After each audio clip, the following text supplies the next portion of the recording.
Hello, Fight Insight fans, viewers and listeners, hopefully future subscribers. As always, it's me, your lucky co-host, with Timmy B, the main host. And today we're really excited. We're actually going to have our first interview with a current sitting champion. And we are beyond excited. We're going to discuss mental health in MMA and a whole lot more. So let's see where this podcast takes us. Hit it, Tim. Ladies and gentlemen, this is the Fight Insight Podcast. Let's talk. Our guest today is the current FURY FC Amateur Strawweight Champion with a record of 5-1, who puts her title on the line this February 5th in Houston, Texas at FURY 74, streaming live on FIGHT PASS. Born in Oakland, California, she currently trains at War Training Center in Houston, Texas, and we are very excited to speak with this up-and-coming star. Everybody, please welcome to the podcast, Mia Grawe. Hello. How's it going, Mia? It's going great. It's going good. Happy Monday. Got my training in and then came and got ready to talk to you guys, so I'm super excited. Nice. Thank you so much for coming. And before we start, I have to say, first ever current standing MMA champion we've had on the show. What an honor. Greatest honor ever, Mia, for us, not for you. Let's see that belt. Cool. It's right here. I got it. Ready for y'all. Bling, bling. Nice. Pride and joy. Very nice. And you fight this February 5th at FURY 74. Yes. Before we talk about that, we had some fans write in some questions when, because we love to bring in amateur fighters and people that people may not know so much about. Cool. I had multiple questions, the same thing, asking if you're related to somebody. Mm. And you don't seem like this is a familiar thing, but when I got the question, I'm like, yeah, I don't know. So, are you related to Pearl Gonzalez? No, I'm not. No. That is you and Pearl. That's funny. I mean, wow, I've never gotten that before. I know of Pearl Gonzalez, but I've never gotten that comparison before. Holy cow! That photo that I just showed on screen. Yeah. Did you know which one you were of those two? Yeah. Holy cow! You look just like Pearl. It took me a long time to find a photo that I could put up of Pearl Gonzalez, though. You know what I'm saying? Like, I got you. Her Instagram's a little crazy. Well, I'm not sure. Mia, so excited to have you on the podcast. So, who is Mia Grawe? I am Mia Grawe.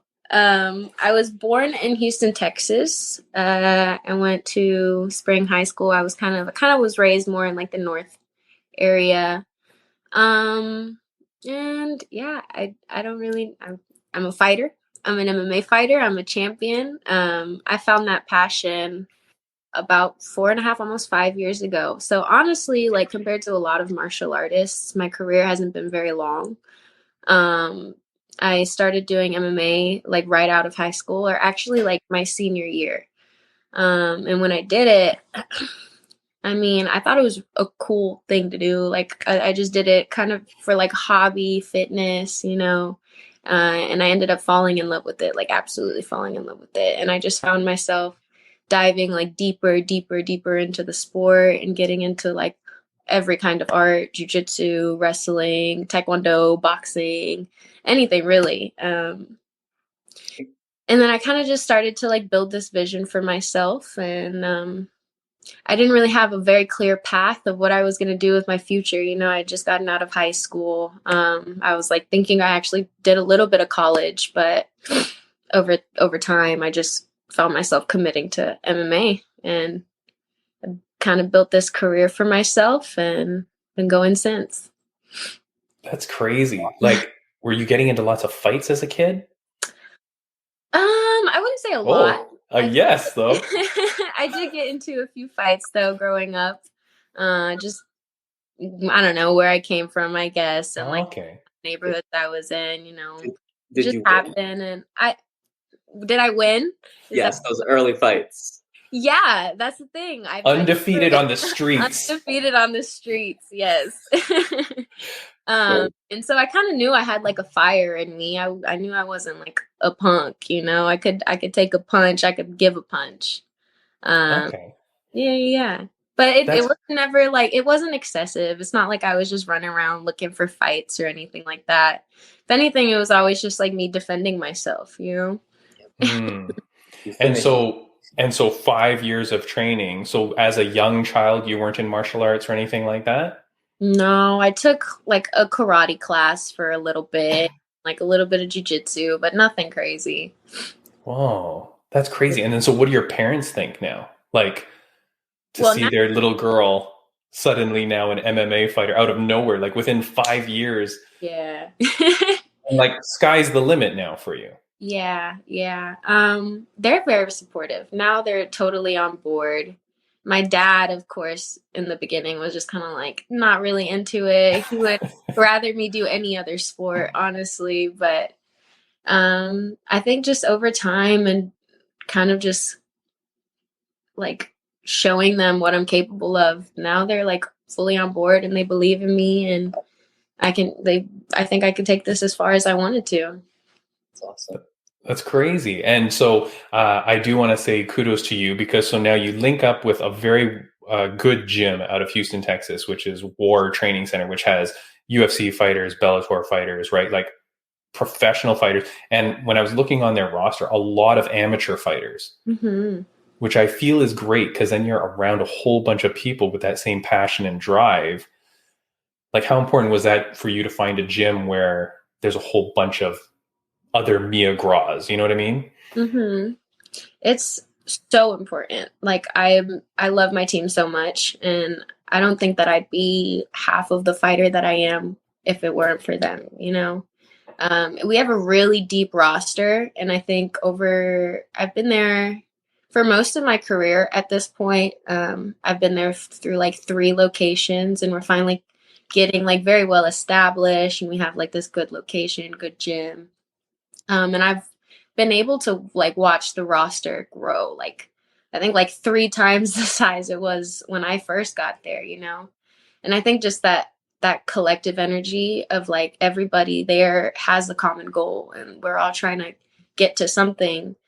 And not only that, but like I think War Training Center is very special. Like you don't go to a lot of MMA gyms and find the kind of like community and love that you do at War Training Center. You know, like it's very collective, and we all just want to be the best versions of ourselves. So I owe a lot to War. I love War. Oh, that's awesome. I know one of the cool things you were saying about how like you have the passion, you have the drive.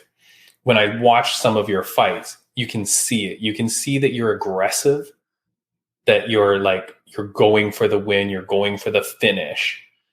And I really appreciate that, because on the weekend, did you see Andrade versus Lauren Murphy? I did. Oh, I mean, first of all, that was a crazy fight. I love Lauren Murphy. Lauren Murphy has been on this podcast. She's the nicest person. So I love her, and I was actually rooting for her. Yeah, me too.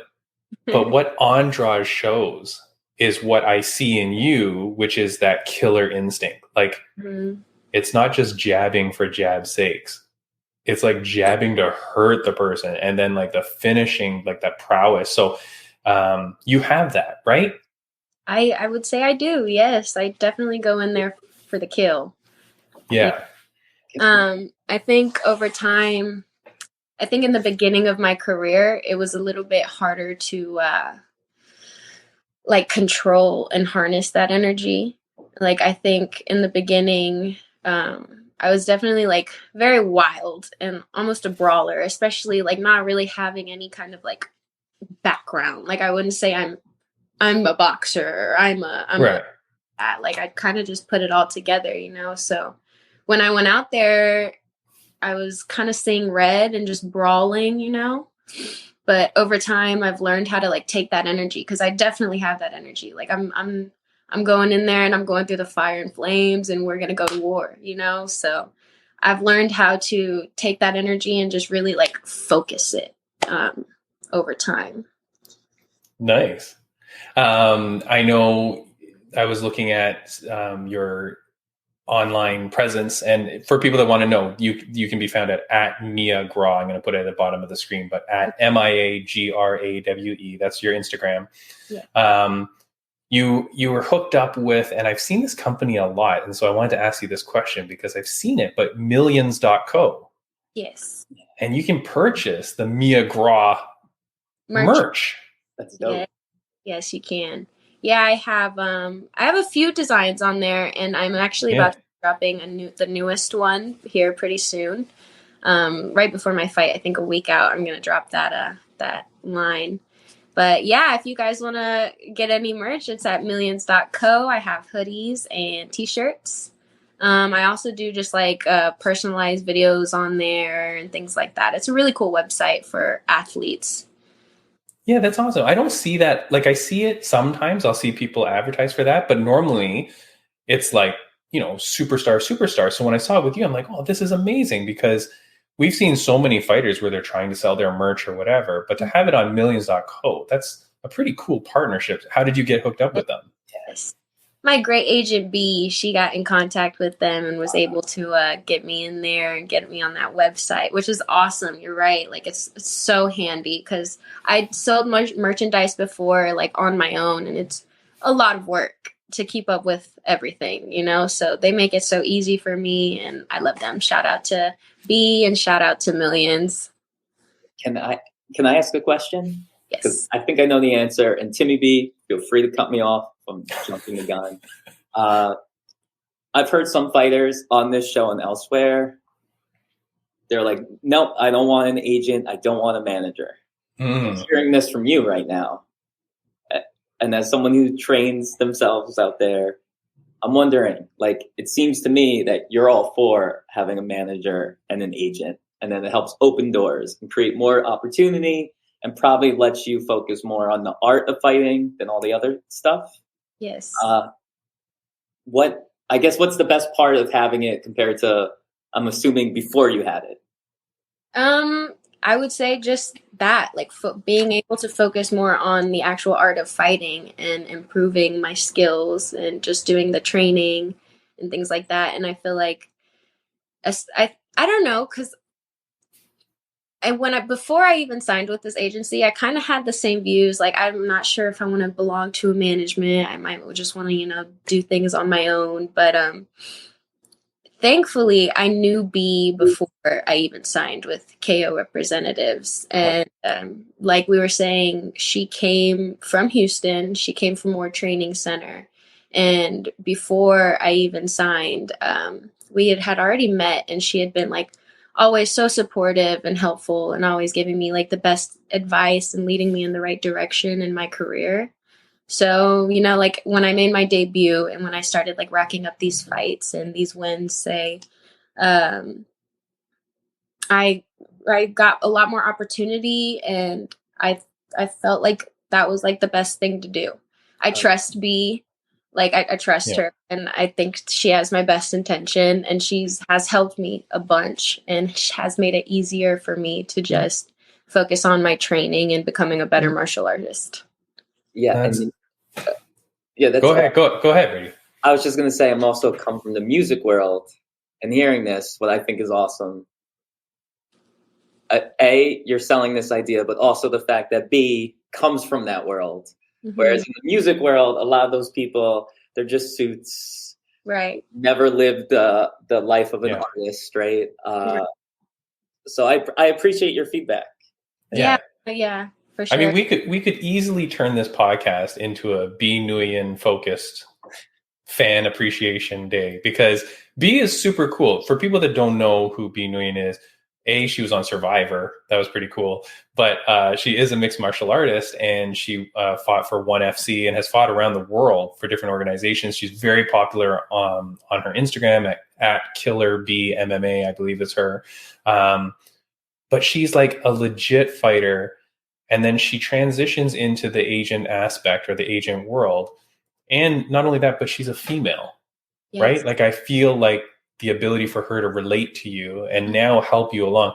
Not only that, but she was around the same weight class as you too. So like, she's going to have knowledge about the opponents, knowledge about the world. I I just feel like that's a really good link, and I like it because we've talked on this podcast before about needing more former fighters to be referees or judges, right? Like people that come from the world. Same thing for the agency. Mm-hmm. So yeah, I was so happy to see that you had hooked up with B. Yeah. So okay, FURY FC74, February 5th on Fight Pass. I'm going to put up the photo here of your fight. This is your first defense of your title? Yes, my first and last defense, if all goes planned. Then I'm going pro. All right. Oh, more. Okay. So what does that mean? Okay, well then, I mean, we'll hype up the fight always, and we'll tell people to watch it. Definitely watch it because it's going to be amazing. But so your goal is to win and then turn pro? Yes, that's the goal. So what does that mean? Like, like you just say, okay, I am now a pro, but now someone has to sign you, and now it's up to B to kind of get you into the organization that you want? There's a few routes that we're looking at and thinking about taking. Yeah, I really love fighting for FURY FC, and we'll see how it goes after I defend this title, and we'll see if I'm fighting there, but there's a possibility that I might be going somewhere else. We just don't know. That's in God's plan. I'm not entirely sure. But for sure, after I win and defend my title, I will be saying goodbye to my amateur career and going into the professional shows. Nice. Congratulations. That's amazing. And so, yes, sorry, my apologies, because of course, FURY FC has a pro division as well. So you can stay with FURY FC, which is the promotion that's helped you. So you can stay with them and then start off your pro career there. Yeah. I love FURY FC. I would love to fight for them as a pro. It's my hometown. You know, I love FURY. Nice. That's awesome. If you had to pick of the big organizations, which one would you prefer to get to eventually? UFC, that's definitely the goal. Yeah, definitely a goal that I've written down and thought about for years, getting the UFC champ. Out of curiosity, is it just MMA? Is there any part of you that's like, hey, I would love to maybe try out boxing or kickboxing, like chase belts and other, but I hear you. UFC, MMA comes first. Right. Yeah. No, I definitely have thought about it. I've definitely thought about boxing matches. I've even discussed it with my coaches, doing some Muay Thai matches, and maybe along the way I'll pick some up. I've done grappling matches already. I've done like Muay Thai like exhibitions and things like that, but I'm down. I'm very open to doing that. But the main focus is definitely my MMA career. All right. And just one more quick question. Out of those arts, what do you think is your biggest strength? That's a good question. I honestly think that I'm very strong in a lot of areas. I think that my striking, my kickboxing, and my like MMA grappling is very strong. So like you could say like my strength is being well-rounded. All right. But I have a lot of fun throwing hands. I get that. I get that. And people want to always know, what is something that people don't know about you? Like what's something interesting about you that people might not know about you? I feel like there's a lot that people may not know about me. I'm really artsy. Like I'm really into like painting, and I play a little bit of bass guitar. I do. Yeah. Yeah, I'm just super artsy. I used to dance. That used to be my thing back in the day. Nice. That rhythm in the ring. Mm-hmm. Yeah, that's what they say. They say that people with like a dance background actually become really good fighters because they know where their body is in space, like their proprioception and stuff like that. So that's what makes them like really good fighters. Yeah, the body awareness and that rhythm. Nice. So, all right. Well, look, everybody is now going to be a fan of yours. We got to follow your career like crazy. Forever, you'll be a friend of the podcast, and we'll promote all your fights as much as possible. Yes. If you had to recommend someone to come on this podcast that we could interview, who would you recommend? Oh my goodness. I have so many super cool up and coming teammates. Like so many. My first thought is Grawe. She's a professional fighter out of War Training Center. Nice. She's super fun. She's so funny. Like, y'all would love to have her on. We've got Miles Banks. He's also fighting the same night as me. He's making his professional debut, heavyweight. He's an up and comer for sure. If y'all want to look into him. Oh man, I feel like I should like just shout out my whole team. There's so many stars. We'll just go to the Tapology. We'll look at War Train. We'll just go down the list and we'll just start bringing them all in. My coaches too. My coaches are great. They're awesome too. Jeremy Mahon, Adam Copley. Nice. Yeah. And before we let you go, is there anything that you wanted to say to fans, viewers, and friends, people watching this show and maybe being introduced to you for the first time? Thank you. Thank you for following my journey and for all the support and love. And I hope that on February 5th, I can bring y'all a very exciting show. I want to give a shout out to my teammates and my team, War Training Center, everybody that's helped me prepare for this fight. Shout out to all of my sponsors, Trigger Point Studios, Top Shelf, Creative Constructions. I have a bunch more. Shout out to all my sponsors. I love you guys so much. Shout out to you guys. Thank you for having me on the show and finally meeting you guys. You guys have been awesome. Thank you. And super huge thanks to Bi for getting you in touch with us too, because again, like I said, I've been a fan of hers for a long time. And so for her to put us in contact with you, I really appreciate it. Because this is who we want to have on the show. We want to know these like young up and coming stars. And like I said, when I'm watching your fights, I can totally see you on the big stage because you've got that aggression. That this is the new wave of like female strawweight fighters, right? When the division first came in, it was like there were no finishes. But now it's pure finishes. Yeah, I'm coming in. More February 5th, right? Like, February 5th. Sorry? One more finish coming February 5th. Yes, definitely. Devastating finish. Guys. Devastating finish for sure. Mia, thank you so much for joining the podcast. We really appreciate having you on. We hope to have you on again one day. Good luck in defending this title and then turning pro and all the successes in your career that are coming to you. Yes. Thank you guys so much for having me. Maybe we could do this again sometime. For sure. Thanks, Mia. Have a good one. Bye, you guys. Take care. Bye-bye. All right. She was cool. Very cool. I mean, such a composed young professional, right? That's not an amateur we talked to. I'll tell you that. Yes. That is not the composure and poise of an amateur. That's someone who is a legit pro, who's turning pro, knows where she's going. And I'm telling you, having Bi Nguyen in your background, like behind you, supporting you and being your agent, I feel like that is huge, Braydbunch. Without a doubt. To the point where part of me is like, hey, should I be reaching out to some of these people, right? See if they can open some doors for my silly fights. No. Yeah, I really think so, because I think like someone like Bi Nguyen who knows the fight game, knows the fight world, she's going to know what to manage, the mistakes to not make, right? Yep. Like, going to be looking out, has the experience, the fact that they knew each other beforehand even adds to it even more. Yeah. Like not going to screw you over. You know what I mean? Like just be a good person, help this girl out, help her achieve her dreams. And, you hear so many bad things about managers, but the fact that she was rhyming off sponsors. Yes. That's what I mean. There's so many snakes in the industry too. So I'm really happy, right? Think about all the UFC fighters that you see online all the time that are saying, looking for sponsors. Yep. Those are UFC fighters. Like, it's crazy to me that's how it is. So for this girl to already have that many sponsors as an amateur, be on millions.co with her gear. Yes. And the gear looks good too. Not going to lie. Like, you know what? She said she was an artist. I'm wondering, did she design that?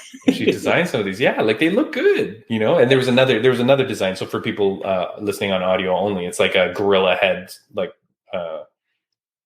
yelling or screaming, whatever. And then it says Mia Raw Grawe. Like, it's cool as crap, man. All right. Friends of the podcast update. I do want to congratulate Lily Ferreira for kicking some ass at Invicta. Dominated her fight. Congratulations to her. Did you see that fight by chance? No, you know what? Lily? I watched the Invicta fights. I'm so bad with the names. Oh, I Lily was the shorter Brazilian girl. What you may have noticed though was Oh, UFC, yes, I did watch that. Yes. with UFC fighter Poliana Viana in her background, and she was wearing like some short leather skirt with high boots. Did you see that? Yes, I did. I don't think a lot of people missed that. We've still got our good friend Slim Reaper Ray Rowland fighting January 28th at UNF, and then we've got Kyle Nelson, who was on our show last week, as well as Jian Kim Firefist, both fighting February 4th. And of course, we've still got Jenna Bishop coming up February 25th. So I'll keep plugging those as long as I know that they're coming up. Friend of the podcast is Rageworks Podcast Networks. Check them out at rageworksnetwork.com. That's where our podcast is on that network, as well as a bunch of other great shows you can find. And then the last thing is next week's guest. Next week's guest, Brady Bunch, we have coming back to the show, Alexa Culp. That's dope. Alexa Culp trained formerly at Glory MMA and Fitness. So Alexa is our friend who we had before, who was training with James Krause. We met her after one of her fights in the Trigon. It was an exciting fight, blah, blah, blah. She's a great person, supports, she's putting together foundations to help foster children and stuff like that. Like, she does a lot of positive, good work in the community. And but she was at Glory MMA. And so we're having her on to talk about what happens now. What happens? You're a young fighter just starting out your pro career, and UFC has said if you're training at a gym, you can never fight here. So I want to know what's happening with her. I'm wishing her well and hoping everything's going well in her career. But like, what does that mean for fighters? And so I hope that will be a very interesting interview where we can kind of follow that story along, because it's still happening. The Jeff Molina guy, something happened to him recently. They reinstated betting in Ontario, Canada, so I'm allowed to bet again, yes, at least. But and then I've noticed more betting ads than usual on a lot of the UFC commercials. Tell you this. Yeah, because I think they were short on some money now for the last little while, where they had some problems. But so Alexa Culp is coming on, and that is where we're going to go next week. Of course, last week we ended up having 2 podcasts. So now we are technically episode 103, which next week are 104th episodes. So it's our 2-year anniversary, technically, by the 104. You know what I mean? So pretty cool. Awesome. We were talking about Bi Nguyen, and we were saying how she's great. One of the things I like about her and her Instagram is that she's always posting like motivational stuff, like mental health stuff. And I noticed that early on. Now, sometimes it's kind of like a sign of like not great stuff, you know, and then you're like, oh, shoot, is something happening or whatever. But it's pretty consistent with her. And so I'm going to share one thing she posted up. I don't know if we'll be able to see it. Oh, it just says, these simple phrases can go a long way. I'm busy. I'll call you when I'm free. Things are a bit crazy. I don't want to hold you up. Let me touch base when things clear up. Sorry, I don't have the mental capacity for that right now. I won't be able to make it. And I think these are all phrases that are just like, hey, look, when you need time, don't be afraid to give yourself time for yourself. Yes, boundaries. Boundaries, your own mental health, stuff like that, right? Yes. So let's talk about some mental health stuff in UFC. Not UFC, but just in MMA, because it's a huge topic all the time. We had the passing of Stephan Bonner earlier or late last year. And then and then we also had the passing of Victoria Lee.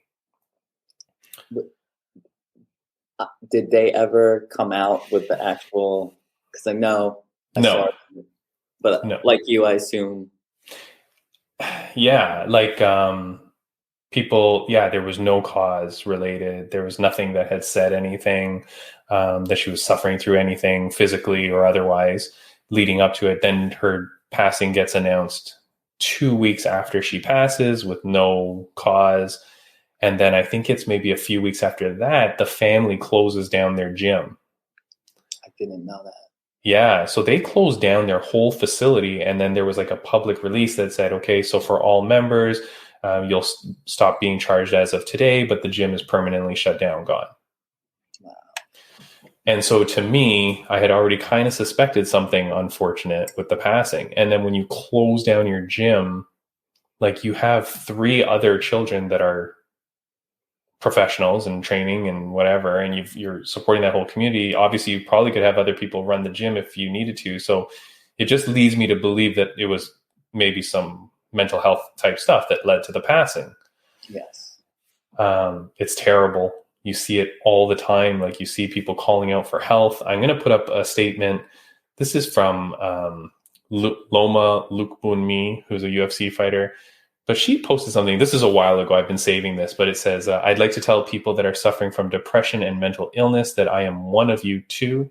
I know how it feels and I know how bad it is. I've had suicidal thoughts. I've hurt myself and I know how dark and deep it goes. I want to tell people suffering with mental illness to see value in yourself because it's there and to never give up. I love that. Beautiful, right?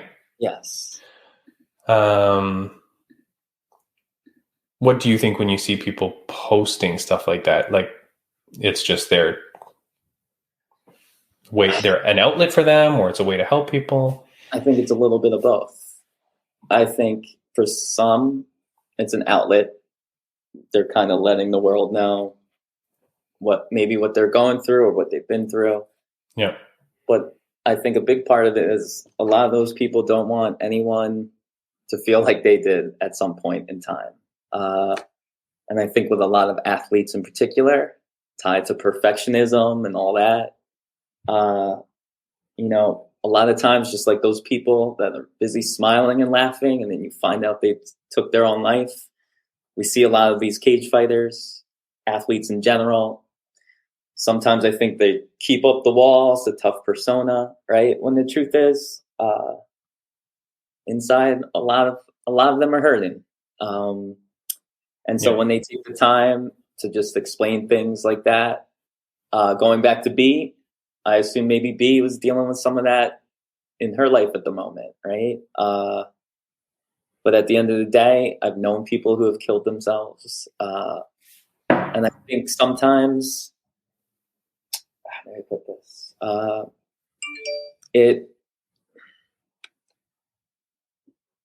I'm going to take this in a different direction. I think there's so much toxicity in the MMA world sometimes with that whole tough guy, tough girl attitude that in the past it's been seen as a weakness. And I think there's certain dinosaurs still out there running gyms, fighting and training, where they still see it as like, men shouldn't cry, right? And that's why I'm happy some people, even Patty Pimblett, who I haven't been a fan of, has been shining a light on things like this. So I think that, I'll be honest, I've been in dark places. I remember what it felt like. I don't want anyone to ever feel that way.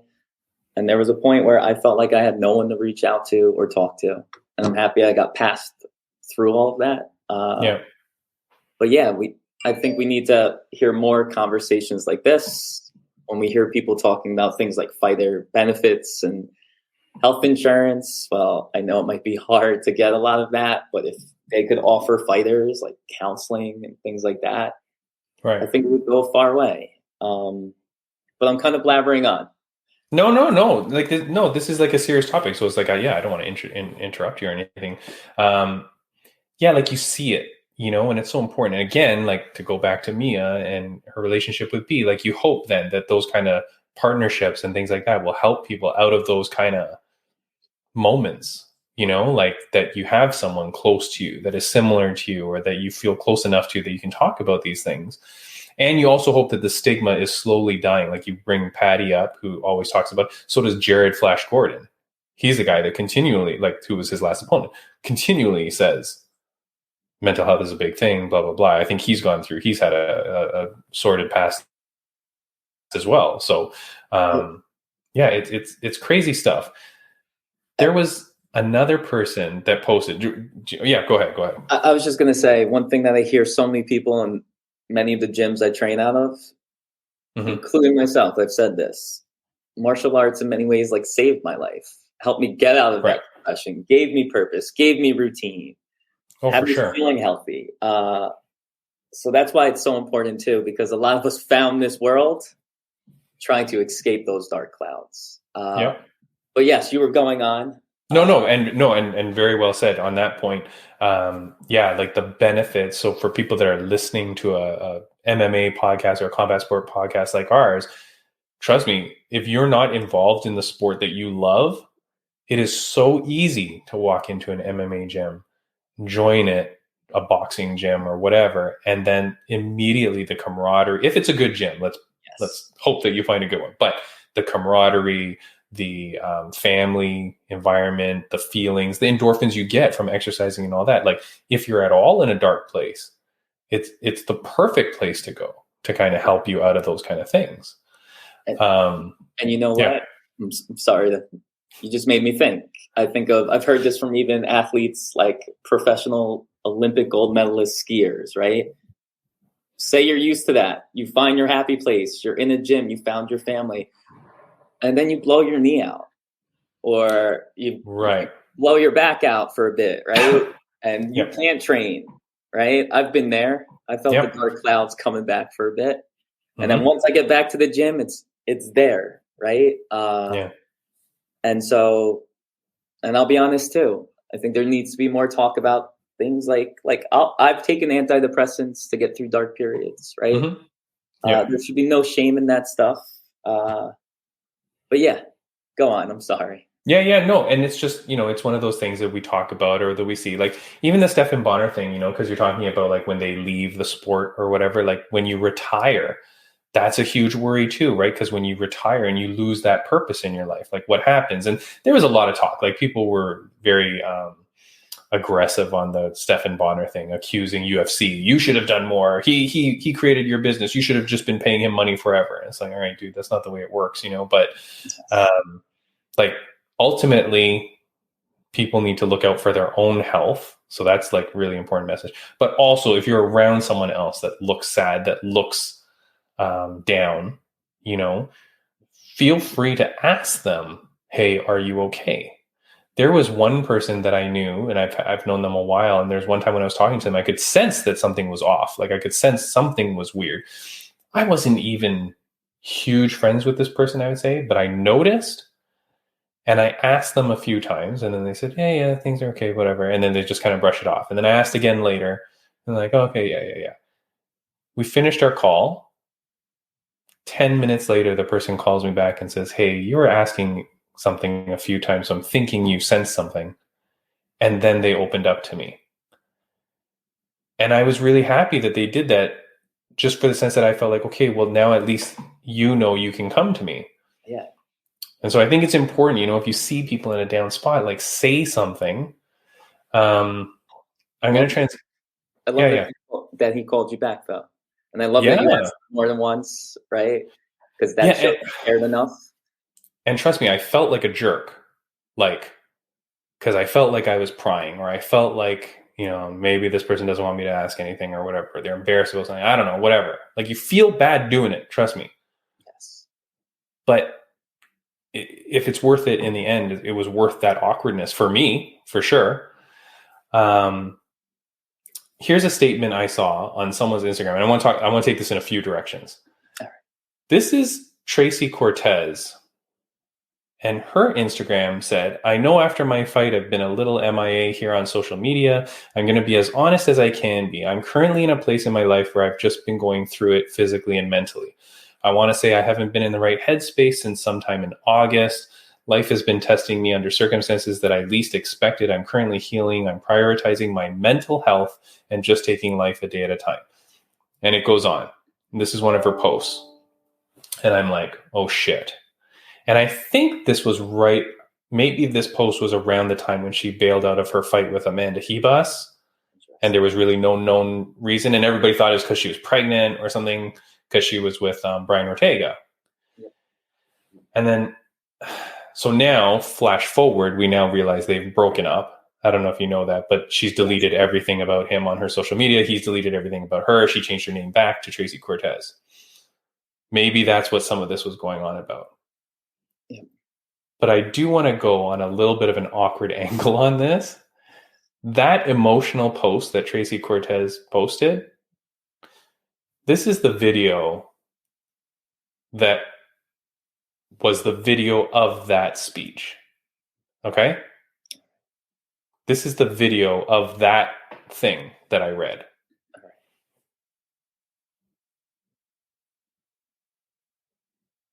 So for those that don't have audio, you're definitely going to want to come and take a look. Interesting. It's the camera focused on her chest as she's walking on a treadmill all sweaty. And I'm like, I read this thing and I'm looking at this video and I'm putting the two and two together.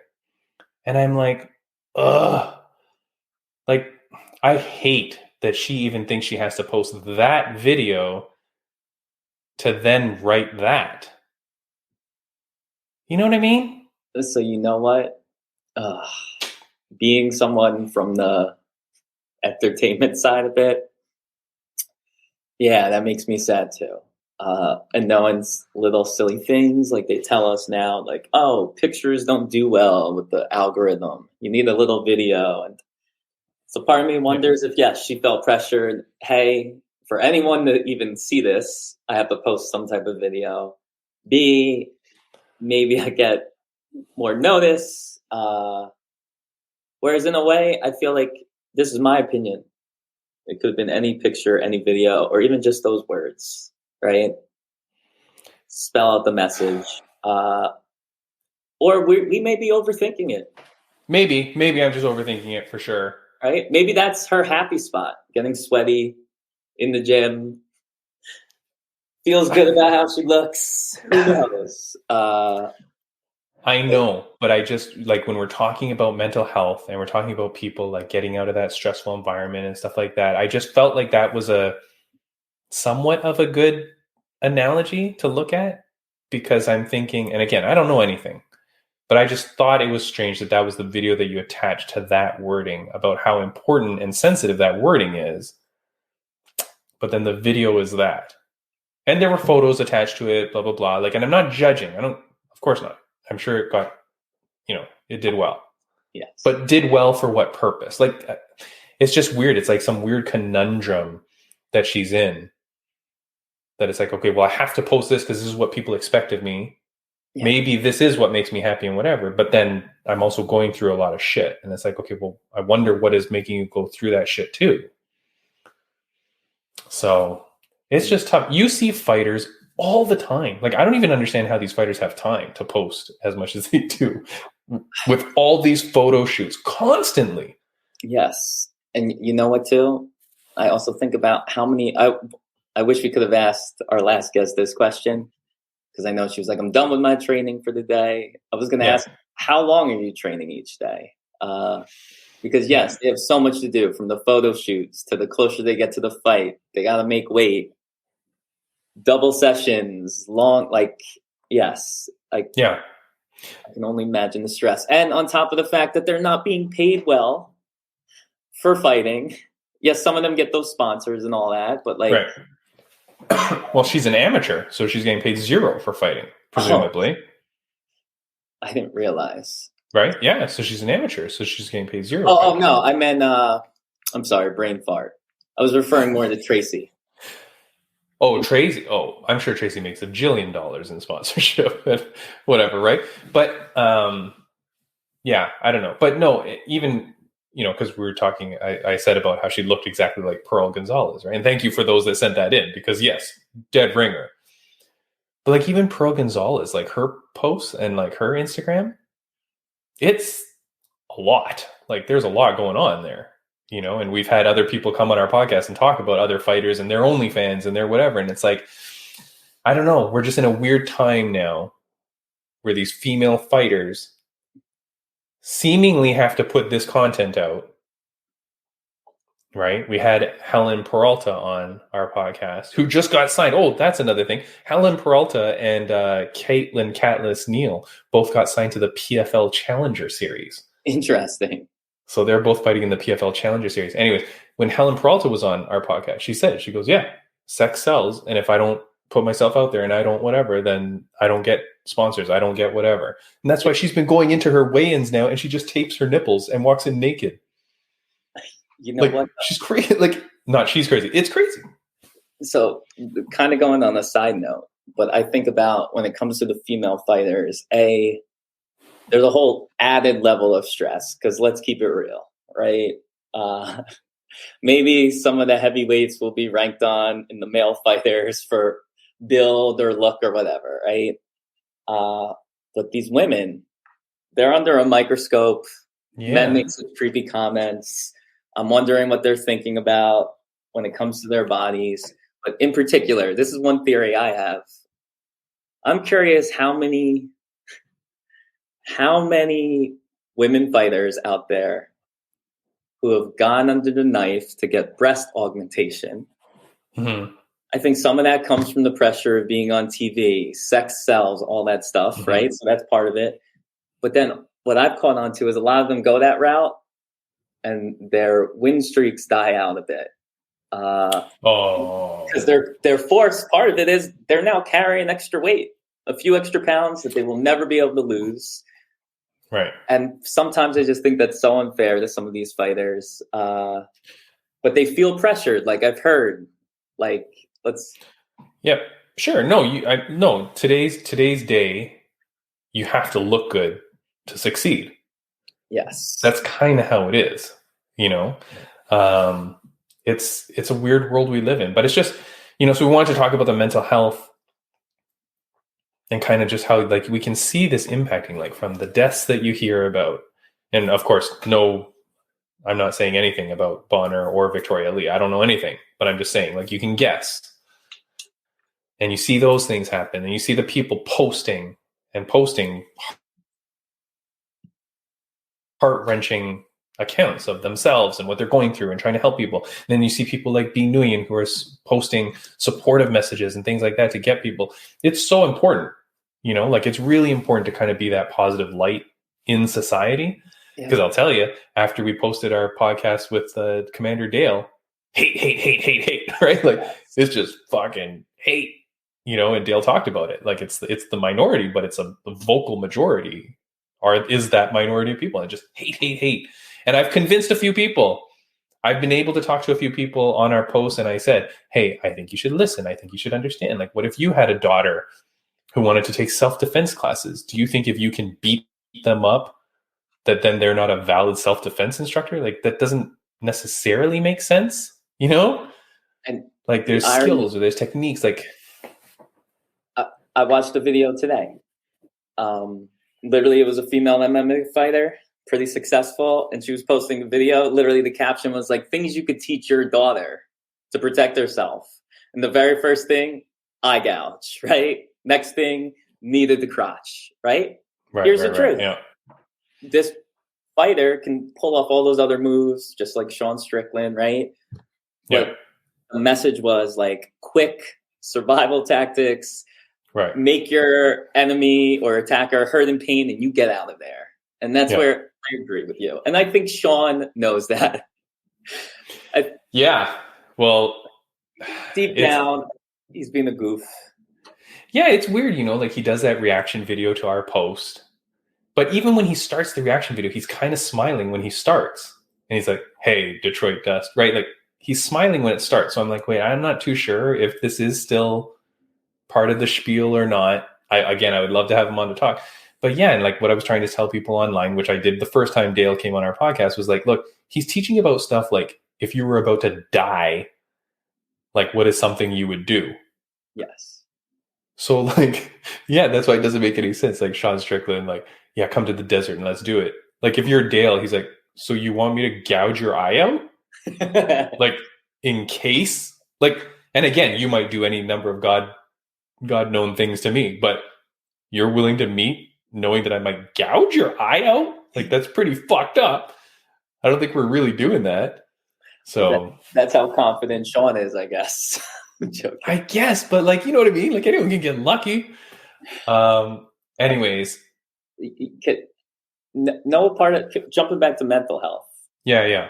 I think part of the problem in the MMA world, the martial arts world, is we got a lot of bullies in this world. And so not only we're focusing on depression and suicide, of course there's anxiety, things right? But, you know, I know there's a very, very popular Brazilian jiu-jitsu artist. Yeah. One of the most popular in the world. And he was basically making fun of people for suicide, calling them weak and soft. May have claimed that it's because of people with pronouns in their bio. But he was also using fake statistics, right? So can I share that statistic? I have it ready for you. All right, sure. So here's the post that you're talking about. Yes, right. And so this is suicide rates in the United States 2000 to 2020. I didn't really know what this is showing. These stupid lines, there's no legend. I don't know what this means. But it's showing an increase in suicide. And then he goes off to kind of comment about it being the weakness of men. Yes, right. I think. Yeah. Or weakness of society. That men have become so weak now, right? Yeah. But what made me happy was to see the number of people that follow that man are, in a way, fans of that man. A lot of people like, I'm unfollowing you. And then, of course, they get bullied even more.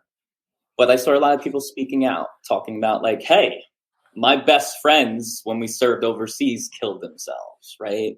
This statistic, A, is bullshit. You're pulling up stuff that doesn't even line up. You're not even talking about it properly. But what makes a man a man? And who's the judge? In a way, we could sit here and talk all about that crap. And, of course, I'll get more crap than anyone, right? But I don't think anyone should make fun of people for suicide. It shouldn't be talked about as a form of weakness. And when you have such a big platform, right, you shouldn't be out there talking this way. Because, you know, suicide's not something to laugh about. You know, I also know there's a female boxer out there, former MMA fighter, who's literally obsessed with people like me. Just keeps posting about trans people, fake stuff, whatever. But what I thought was really interesting, they were trying to call me mentally ill and all that type of stuff. And I kind of laughed it off because here's the truth. I know some of you know, but I work as a mental health counselor, right? So I know way more than she does about all of that. I don't think you've ever shared that on the podcast, by the way. All right, yes. I don't think you've ever shared that that's what you do. Yes, I'm a mental health counselor, and I work with foster children, which is why I'm so excited for our... Oh, my goodness. Our for Alexa. Yeah, okay. Yes. But to go back, like, all it took, I Googled this woman's name, and what do I find, right? She fought, I think, Layla Ali back in the day. And guess what? All over the news, she's calling Layla Ali a man, accusing her of taking steroids. She's just clearly, if anyone, she's out there calling people names, calling people crazy. I also found that her ex-husband had a restraining order because he was afraid for his safety from her. So I could sit here. I don't know the full story. But there's a lot of hate out there, and there's a lot of spreading. Whereas going back to the post you showed earlier, I want to see more of that, right? I want to see people pushing for mental health. You think I'm crazy? Well, don't be a bully. Don't call me names. Try to help me, right? Like, so if I really am crazy, then be a good person, right? Don't be a bully. Don't do the things that lead to certain people killing themselves. And another thing is someone like Mike Tyson, who I love dearly. He's come out and he's spoken about his own struggles with mental health. He's talked about all the things he's done to get better in those realms, right? You know, I think we need more people like that coming out who have the tough guy persona, showing us that it's not a form of weakness. This is something so many of us are dealing with. For some of us, it lasts a long time. Some people, little bouts of depression. And on a whole nother note, I'm sorry if I'm blabbering too much. No, not at all. I've had some fighter friends, and I had to think about this myself when I was dealing with a little depression. I tend to deal with a lot of seasonal depression. So once the seasons are cutting down, less sunlight, I really start to feel it. But guess what? A lot of these medications, a side effect could be weight gain. So if you're trying to cut for a fight, right? I've literally read articles about like champions who've talked about how they needed the medication but didn't take it because it would have prevented them in the weight cut and all that. So I'm hoping science catches up.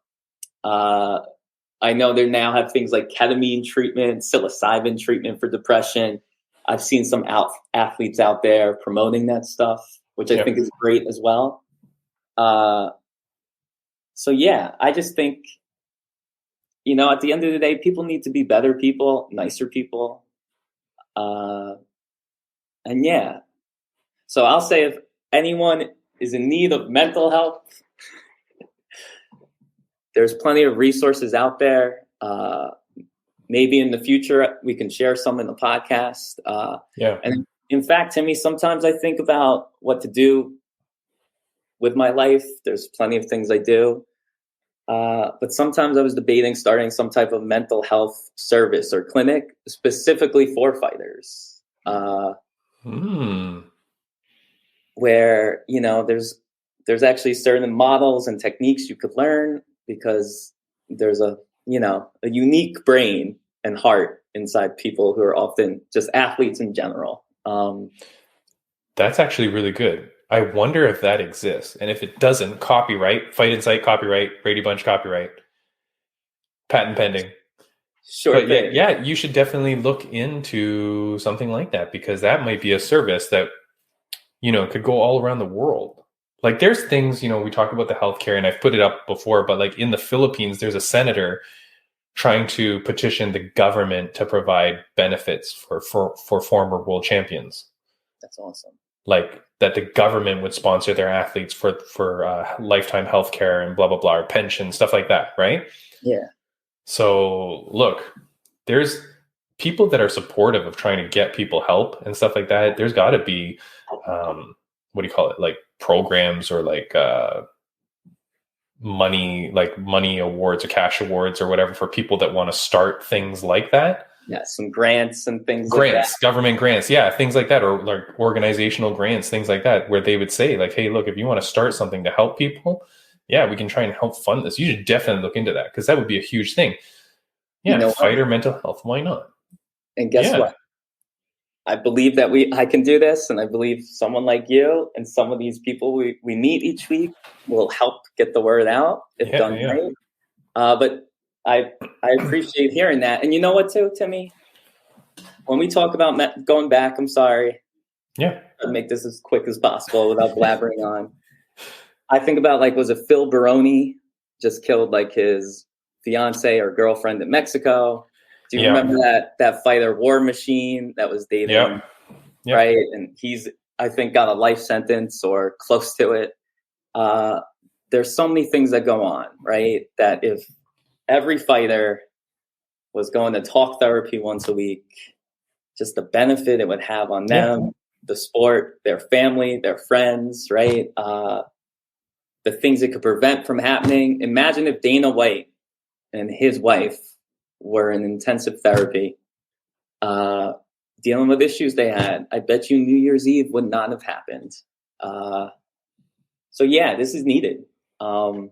For all athletes, but I think in particular, when it comes to combat sports, even a little bit more.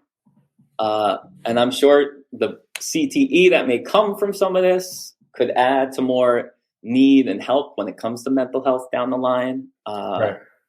So I'm just happy we're living in an era where we're at least talking about it. I don't think this would have been even talked about 10 years ago. No, definitely not. Definitely not from all aspects, like from all angles too, that we're trying to hit on today. And I appreciate being able to speak with you about this, especially because you're knowledgeable in the subject matter. But just because it's just a good talk, it's nice to be able to talk to someone that kind of understands it or feels the same way as you do, and as I do. Just seeing things around, and it's just some of those posts or some of the comments that people make and stuff like that, and you're like, oh boy, right? Yes. So I kind of want to end off. There's a post. Well, wait, before we go, is there anything that you wanted to say before I end off with something? You know what? The only thing I may say is, if I can pull it off, I may have a Muay Thai fight coming up. Maybe next month, right? It's only if my opponent will step up to the challenge. So I'm hoping it happens, but I'll keep my lips sealed for now. But this is someone who is a friend of the show. hope they're watching because they'll know who I'm talking about. And they recently claimed that they would meet me anytime, any place, anywhere, right? Which makes me a little concerned for their mental health because they have to be crazy to want a piece of me. Oh, nice. Okay, I thought you were going a little bit aggressive there, and I'm like, wait, we just talked about this, but okay, I like the spin. The spin was good at the end.